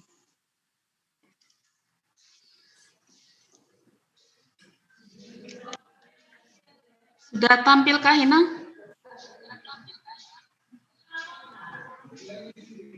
Sudah Inang. Ya. Oke, ini saya akan sharing tentang kalau kita katakan tadi tidak kurang relevan ya yang dilakukan para misionaris untuk sekarang. Tapi ini ada contoh Laguna Borusinaga nih, setelah dia memperoleh pendidikan dari gereja, kan kalau pendidikan mula-mula untuk perempuan itu kan baca tulis ya, sebagaimana yang sudah pernah kita dengar kabarnya, baca tulis dulu, baru mereka mendengar firman Tuhan itu secara lisan, bukan seperti kita yang sekarang baca Alkitab, terus kemudian kita bisa renung-renungkan ya. Kalau mereka kan karena nggak bisa baca tulis, mereka dengar saja secara lisan dan menghafal beberapa yang mereka ingat dari para misionaris tersebut. Nah, ini buah dari pendidikan di Tanah Batak itu menunjukkan perempuan ikut memajukan masyarakat Batak. Ini Laguna Sinaga ini masih di Pulau Samosir, tapi dia berasal dari Sibolga. Dia termasuk orang yang miskin, tetapi sangat pintar dalam mengajar karena dia sempat ikut sekolah bersama dengan para misionaris. Dia orangnya cakap karena dia cekatan juga, rajin dalam mempraktekkan partamueon. Jadi dia setiap berjumpa dengan siapa saja pasti dia ajak, ayo makan, seperti kita juga ya, sampai sekarang masih terbawa-bawa. Kalau datang orang ke rumahnya, makan dulu, manggadong Jok, manggadong. Nah, kehadirannya sebagai guru di Huta Balian, di Pulau Samosir, membawa kemajuan bagi orang-orang di sekitar. Ia mengajar baca tulis, tanpa memperhitungkan apakah dia digaji atau tidak. Saya pikir di sekolah evangelis ini sangat tertanam. Selalu beberapa kali dikatakan bahwa para evangelis selalu ingin mengabarkan firman Tuhan tanpa mereka memikirkan apakah mereka diberi atau tidak. Tidak hanya mengharapkan hasil ladang, dia ada ladangnya, tetapi dia tidak hanya mengharapkan itu, tidak puas dengan hasil ladangnya. Kemudian para perempuan di desa itu diajarkan bagaimana berpakaian yang sopan, dan itu sampai sekarang kita lanjutkan, bukan? Bahkan diajari cara berbicara yang baik, ringan tangan menolong orang lain, dan diajarkan supaya hidup hemat. Nah, ini kan semua home, ini diajarinya dari rumah ke rumah. Dan setiap hari Laguna itu rajin membaca Alkitab dan berdoa. Setelah itu baru dia mengajar anak-anak baca tulis dan mengajari murid-muridnya juga berdoa dan baca Alkitab. Dan setiap hari dia selalu menghayati pekerjaannya sesuai nggak dengan firman Tuhan. Artinya dia membaca firman Tuhan, tapi dia tetap cross check setiap hari. Dan dia ini yang menyaksikan ini bukan Laguna karena ini sudah meninggal, tapi seorang bapak di Samosir ingat. Ada seorang guru perempuan di masa dulu itu sangat cekatan. Dia menyambut orang lain dengan cinta kasih dan mengajar dengan sungguh-sungguh. Tujuannya bagaimana supaya orang di sekitarnya pintar dan tidak hanya dia. Nah, ini ya Laguna. Kemudian yang lainnya dia menjalin persahabatan Dan ini yang harus kita lakukan. Sahabatnya tidak hanya orang yang percaya kepada Yesus, bahkan orang yang mengejek dia karena dia percaya kepada Yesus Kristus. Ini salah satunya ya, Laguna. Saya pikir yang seperti ini perlu kita korek lagi. Bagaimana di Kebayoran Baru mula-mula orang Batak berhadapan dengan orang yang non-Kristen. Saya melihat di sini ada Inang yang sudah senior, mungkin Amang Payaman juga punya pengalaman ketika berhadapan mula-mula datang ke Jakarta dan berhadapan dengan masyarakat yang pluralis, apakah yang kita lakukan? Nah, ini perlu catatan-catatannya dikumpulkan, nanti orang-orang atau generasi-generasi muda boleh belajar dari sini. Dan ini bisa didokumentasikan bagaimana cara orang Batak boleh hidup di tengah-tengah masyarakat yang mayoritas bukan Kristen dan bukan Batak. Kan sekarang saja kita ini banyak begitu. Kalau dulu boleh dikatakan tidak ya Inang ya. Nah, itu boleh kita ambil sebagai suatu dokumen untuk kita pelajari bersama-sama. Nah, di sini kita mau lihat bahwa manakah gereja? Gereja itu adalah home is a church. Sejak zaman kekristenan mula-mula juga bukan bangunan gereja yang ada. Yang ada itu adalah home is a church. Rumah itu adalah gereja. Itulah gereja. Saya jadi teringat nih cerita tentang kampung Kristen. Saya tanya dulu di kampung siapa nih yang orang Siantar ya. Saya tanya sama orang kampung Kristen yang sudah senior, Amang ini kenapa namanya kampung Kristen?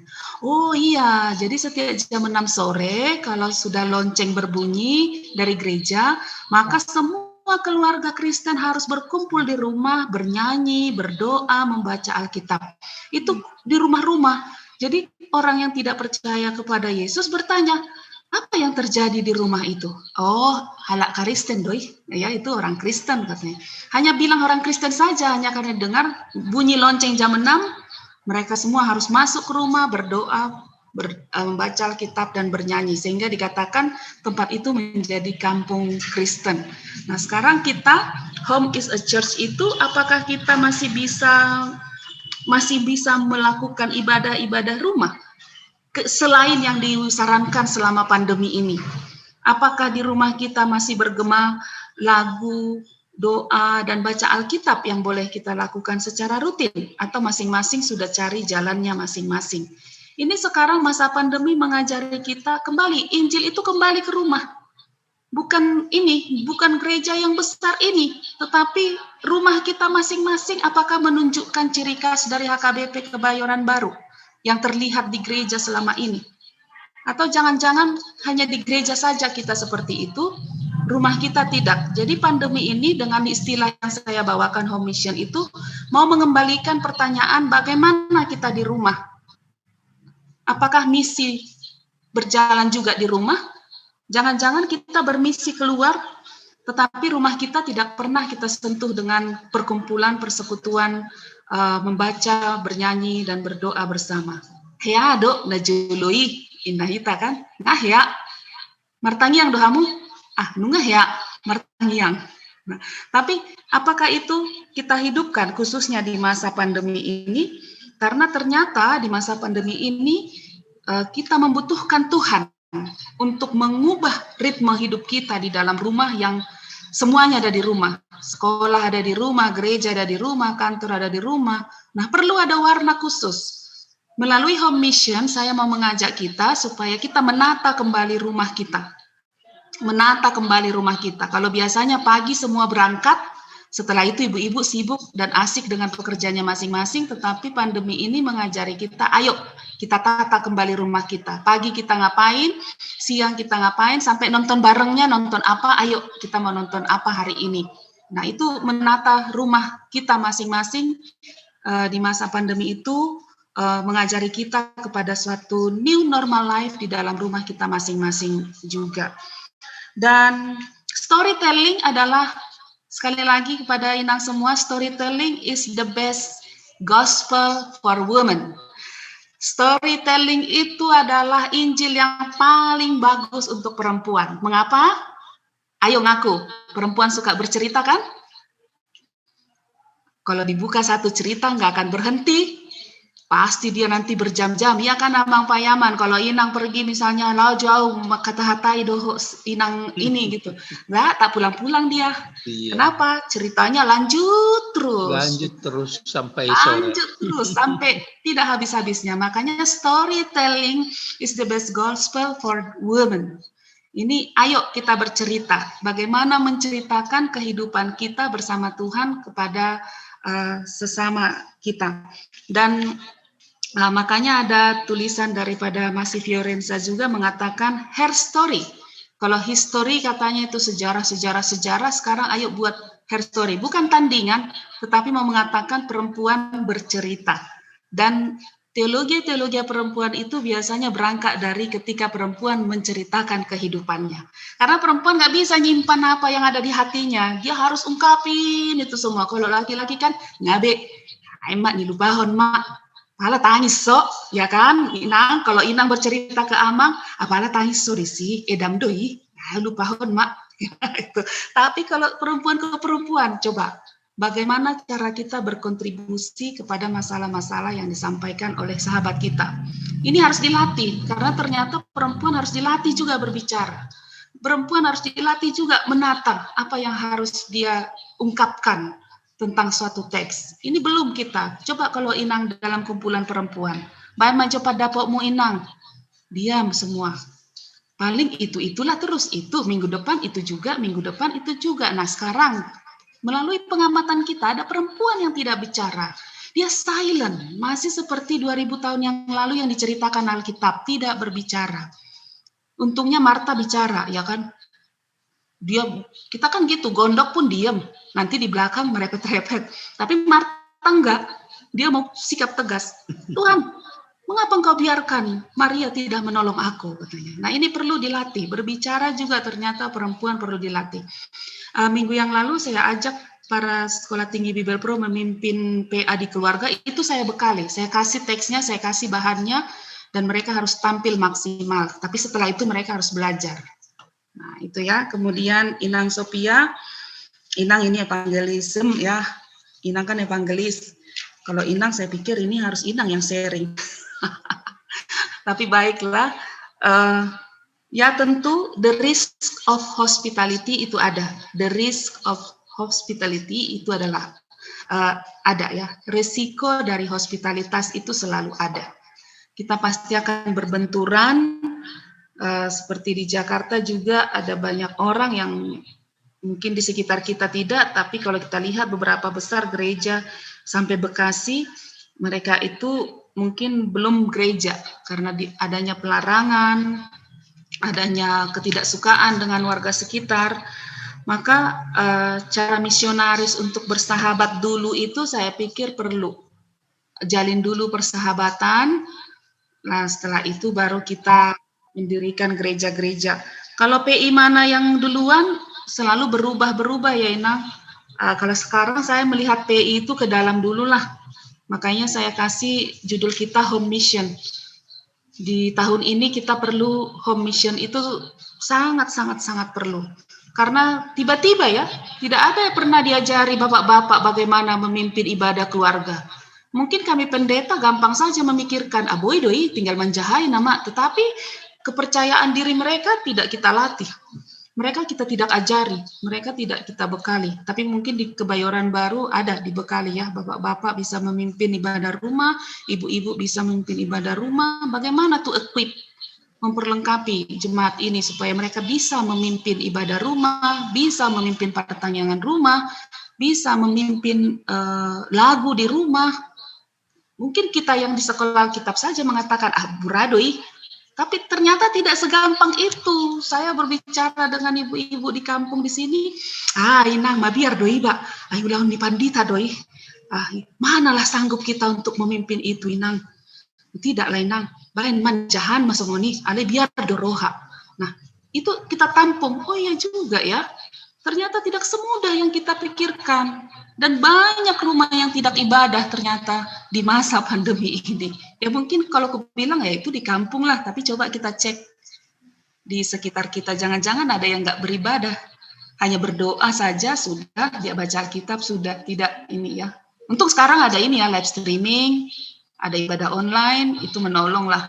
Tapi perlu juga kita mengequip. Itu yang bisa saya sampaikan, Inang, kepada Inang Anita. Ya, terima kasih Inang Pendeta Beni atas penjelasannya. Ini satu lagi saya tadi agak terlewat pertanyaan dari Ibu Diana Dameria. Orang Batak bagaimana memiliki filosofis Hamoraon dan Hasangapon dan Hagabeon? Itu pertanyaan dari Ibu Diana. Pertanyaan dari saya, Inang. Kalau tadi kita mendengar, ya sebentar nggak? Kalau tadi kita mendengar pemaparan dari Inang Pendeta Beni bahwa pekabaran Injil itu dimulai dengan hospitality, baik itu di Yesus saat mengabarkan Injil bersama murid-muridnya selalu dengan jamuan makan, kan gitu Inang ya, di mention ke Tanah Batak juga seperti itu. Lantas dengan adanya pandemi ini kita kan dibatasi dengan bertemu. Sejauh mana hospitality ini masih berguna, dan karena ibadah dan pertemuan kita sekarang lebih banyak melalui IT gitu. Ada lagi Inang yang mau bertanya? Itu pertanyaan kedua Inang ya. Silakan, siapa tadi Inang yang mau bertanya? Oke, Inang Hoslin Sitompul, silakan Inang. Saya juga. Saya boleh lagi. Mau lihat ya Inang, saya Nyonya Hoslin Sitompul, Nyonya Slitonga, Puru Sitompul. Saya tadi tertarik, Inang. Inang bilang ya zaman dulu itu kampung Kristen itu di Siantar itu bisa disebutkan itu karena penginjilannya itu cukup bagus. Sekarang ini Inang, karena saya di Ketua Seksi PI, Inang, mungkin input dari Inang, langkah apa yang bisa kita lakukan Inang selain daripada itu yang Inang bilang tadi, sehingga jemaat itu mengerti sebenarnya semua orang bisa menginjilin. Kalau kita sudah lakukan Inang di penginjilan di Kebaran Baru, yang pertama renungan malam setiap malam. Terus yang kedua kita udah bikin bincang-bincang marturia itu supaya apa sih yang bisa manfaat. Selain itu Inang kira-kira nih dalam kondisi sekarang ini supaya lebih ini apa saran Inang bentuknya lagi? Yang kami lakukan sekarang kan baru 2 poin dalam COVID ini.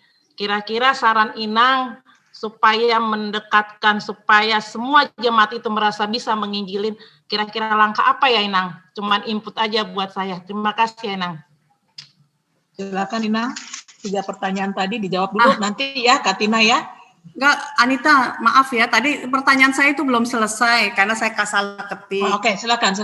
Jadi yang saya maksudkan gini, Hamoraon, Hagabeon, Hasangapon itu kan filosofi orang Batak. Padahal kita sebagai orang Batak yang sudah Kristen, bukankah kita seharusnya mengajarkan kepada anak-anak kita, keluarga kita itu adalah kerendahan hati. Dan di dalam Matius 6 ayat 19-20 kan kita dikatakan janganlah mengumpulkan kekayaan di dunia. Karena kekayaan di dunia ini kan akan dimakan karat, akan berkarat dan akan dimakan ngengak.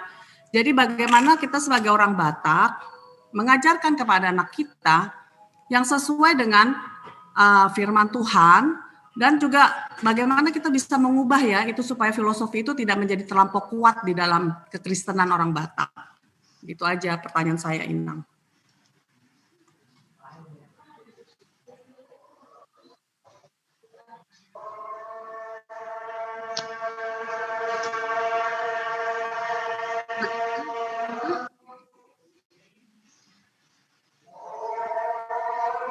Silakan Inang Pendeta Beni, mohon direspon. Baik, saya mau sampaikan lagi tentang makna daripada hospitalitas. Hospitalitas itu sebenarnya maknanya adalah menyambut orang asing. Saya nggak tahu di mana lagi ininya ya. Menyambut orang asing yang berbeda dari kita, baik yang kita kenal sebelumnya ataupun yang belum kita kenal, atau yang baru saja atau sudah lama kita kenal. Sebentar ya, Nang. Sepertinya saya tidak temukan, tapi yang mau saya sampaikan, hospitalitas itu tidak selalu tentang makanan dan minuman, ya, tidak selalu jamuan, makanan dan minuman. Nanti saya akan kasih paper ini, tetapi yang di sana saya menjelaskan setelah orang Kristen memahami Injil dan menerima Injil, pertemuan Dalihana Tolu, hula-hula, boru, dongan tubuh yang biasanya diikat dengan apa yang dibawa dan apa yang dijamu, akhirnya berubah. Itu tetap dijalankan, tetapi tidak selalu menuntut harus setiap bertemu ada yang dibawa. Misalnya boru harus bawa daging, hula-hula bawa deke, itu selalu dalam pertemuan dibilang setiap bertemu itu harus dipertimbangkan. Tetapi setelah mengenal Injil, para misionaris mengajarkan cinta kasih itu harus lebih besar dari semua hubungan embel-embel, hubungan kekerabatan yang terjalin di antara orang Batak. Jadi di masa pandemi ini saya pikir inti hospitalitas itu menyambut orang lain dengan cinta kasih yang besar itulah yang kita tanamkan, Inang Anita ya. Bagaimana saya mewujudkan cinta saya kepada hula-hula saya di masa pandemi dengan tidak bertemu? Jawabannya adalah cinta kasih, tetapi apa yang boleh saya perbuat untuk mereka? Nah, sekarang kan di masa pandemi ini pertanyaan yang berat, how to do? How to do? Kalau dulu kan mikir mau beli apa ya? Sian dia matu horonon. How to do? Bagaimana melaksanakannya? Saya mau berjumpa dengan itu saya. Bagaimana saya melakukan perjumpaan dengan itu saya? Maka ketika saya menelepon atau saya Zoom dengan keluarga, kita saling bertanya bagaimana kabar. Setelah kita tanya kabar, lalu kita tanya menceritakan kehidupan. Pakailah waktu untuk menceritakan kehidupan. Jangan-jangan paraman saya atau main saya, anak itu saya itu sedang sekarang mengalami kesulitan dalam hal pendidikan, dalam hal membeli kuota, dalam hal menemukan bukunya. Jangan-jangan Eda saya atau kakak saya sedang kehilangan pekerjaan. Tidak seperti dulu lagi. Kemarin teman saya yang SMA, dia seorang Muslim, cerita kepada saya. Dia menceritakan betapa beratnya hidup di masa pandemi ini, bahkan dia ini anak orang kaya, tetapi dia mencetuskan sebagai TKW juga saya mau sekarang. Itu bagi saya berat menjawabnya. Dia katakan sebagai TKW pun sekarang saya mau. Lalu saya jawab, jangan, anak-anak perlu. Terus apa dong? Mau makan apa? Nah, ini kan hospitalitas kita diuji. Cinta kasih kita itu kalau berjumpa, seandainya berjumpa langsung, how? Nah, bagaimana mempertemukan kebutuhan dan keinginan dan kecintaan berjumpa ini melalui suatu hal yang bisa kita lakukan, menjangkau orang-orang yang kita dengar saling bercerita, kita dengar saling ada kesusahan-kesusahan yang dia temukan dalam kehidupannya. Maka pertemuan seperti ini saya pikir dalam minggu-minggu depan dirancanglah dalam bentuk sharing. Jadi break into groups. Kalau kita tadi pagi saya lakukan PA itu dengan membaginya ke dalam grup-grup. Jadi di sana lebih banyak berbicara daripada mendengarkan satu orang. Nah, kemudian 3H, orang Batak, Hamuraun, Hagabeon, Hasangapon, sebenarnya di slide ada saya sampaikan bahwa tadi ada statement Raja, dia katakan, itu beberapa kali saya temukan dalam catatannya, baik Peterson, itu mengatakan dia dalam bahasa catatannya, belum diterjemahkan memang ya, tapi dia beberapa kali saya temukan catatan para misionaris mengatakan seperti ini, dari raja-raja. Dangboy tadi konon nami ada nami. Jala moloboy do dileho Tuhan Yesus diau Hamoraon Hagabeon Hasangapon huihutom maibana. Nah, ini kan statement yang beberapa kali saya temukan, raja-raja mula-mula itu ingin menyembah Yesus asalkan bisa memberikan Hamoraon, Hagabeon, Hasangapon. Dan beberapa kali misionaris mengatakan boi. Dan ini salah, berbeda pemahamannya. Misionaris bilang boi, tapi pemahamannya berbeda. Orang bilang, orang Batak itu setuju, tetapi di pikirannya berbeda. Nah, jadi Hamoraon, Hagabeon, Hasangapon itu akhirnya perlahan-lahan dimaknai secara kekristenan. Jadi misalnya kalau Hamoraon selalu berapa hektar tanahmu, dan mengukur hektar itu adalah dengan berapa banyak anak. Begitu ya Mang Payaman, kalau misalnya atau Mang Pendeta, cara mengukur tanah itu anaknya ada di mana? Karena anaklah yang memiliki tanah.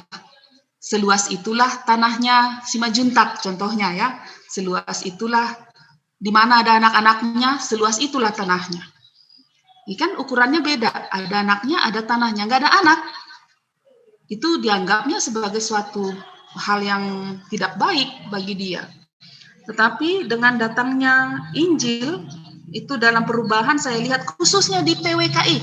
PWKI kalau Inang lihat catatan Kongres yang ketiga 1957 di sana ditetapkan oleh Kongres PWKI yang ditandatangani disetujui oleh Porus Justin Sihombing dan jadi be Paula konsada ina naso yang tidak bisa memberikan keturunan anak dalam artian laki-laki tuhu tani amangna ke rumah bapaknya.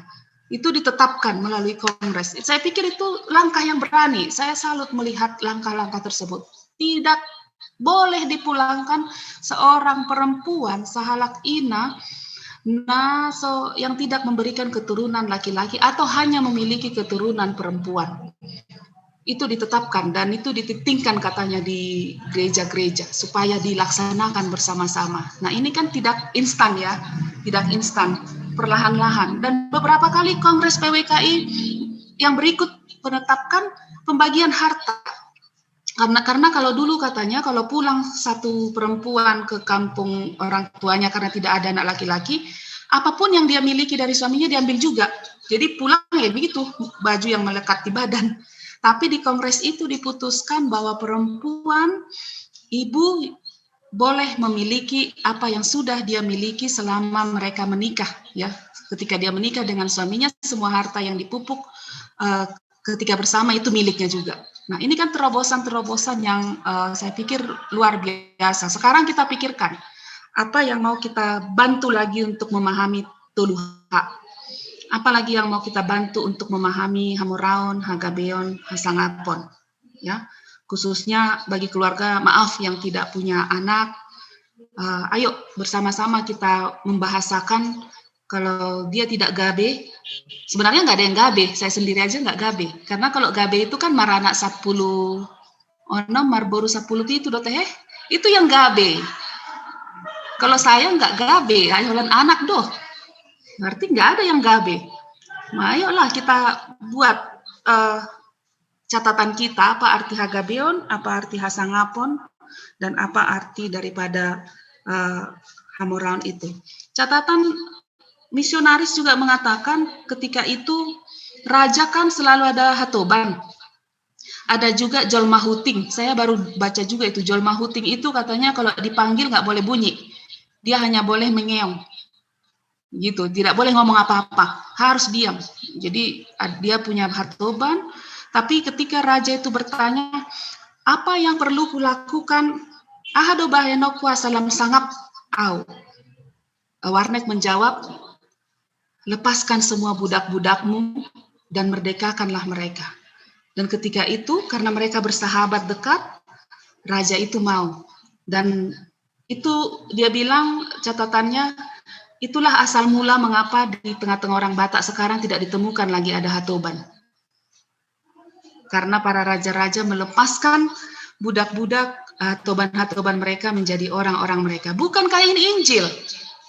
Bukankah ini Injil? Kalau benar orang Batak dulu ada raja, ada hatoban, di mana sekarang ada hatoban di tengah-tengah orang Batak? Yang keturunan hamba-hamba. Inilah Injil yang memaknai Hasangapon. Dan yang berikutnya, Kampung Kristen Seksi PI. Baik Inang, sebagaimana yang saya ceritakan, 2 bulan yang lalu, saya baru mengadakan pelatihan kepada ibu-ibu, workshop selama 2 minggu, cara menulis renungan pagi. Jadi itu 2 minggu dikontrol. Repot karena setiap pagi datang tulisan 25 tulisan gitu ya. Sampai akhirnya puncaknya kami membuat 1 buku. Saya edit dan saya bikin buku hasil tulisan ibu-ibu yang usianya 60, 70, bahkan 75 ada. Itu sangat luar biasa sekali. Dilatih. Bisa untuk remaja boleh, untuk anak-anak saya kurang yakin, mungkin ada metode khusus ke sana. Tetapi ayo buat sesuatu hal, harus dilatih lah. Tidak mungkin seketika itu orang bisa langsung menginjili. Harus ada langkah untuk belajar. Pemuritan itu perlu.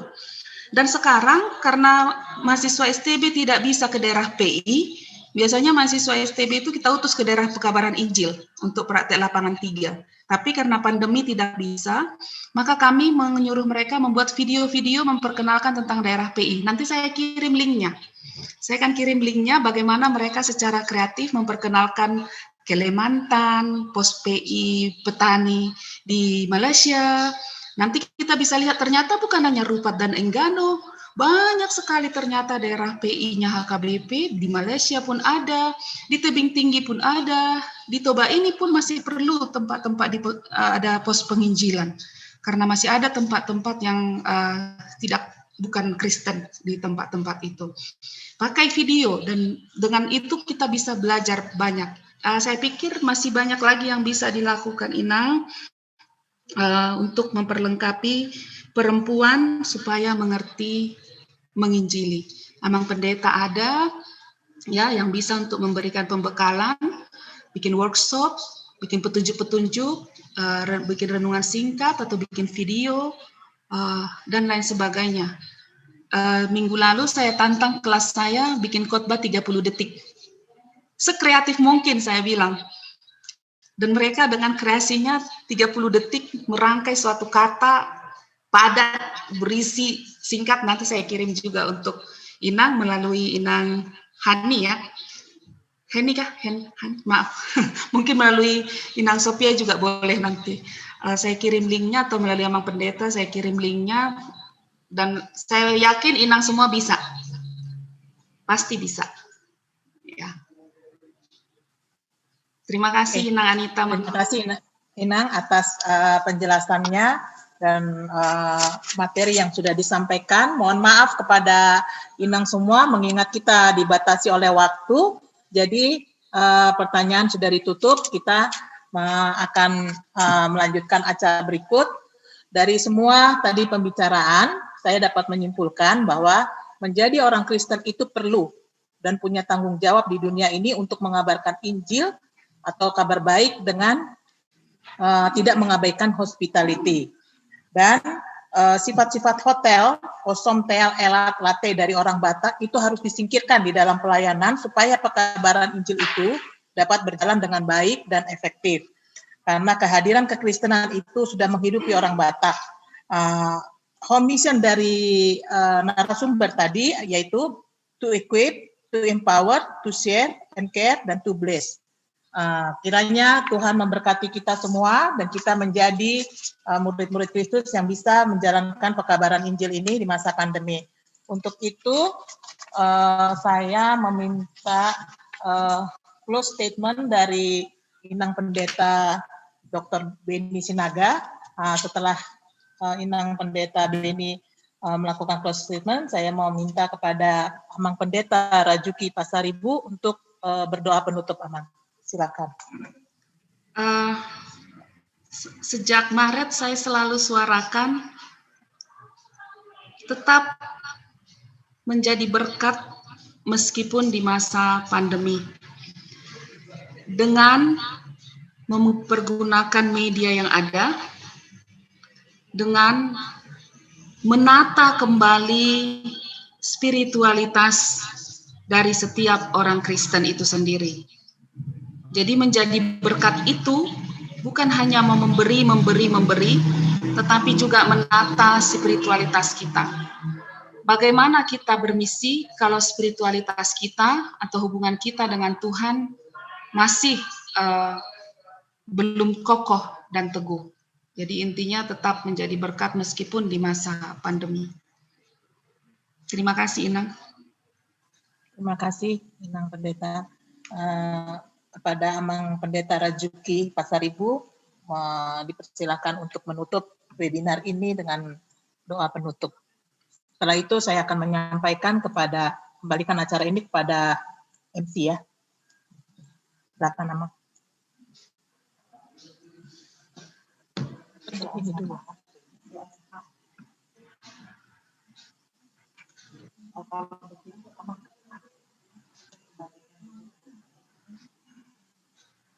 Oh, baiklah.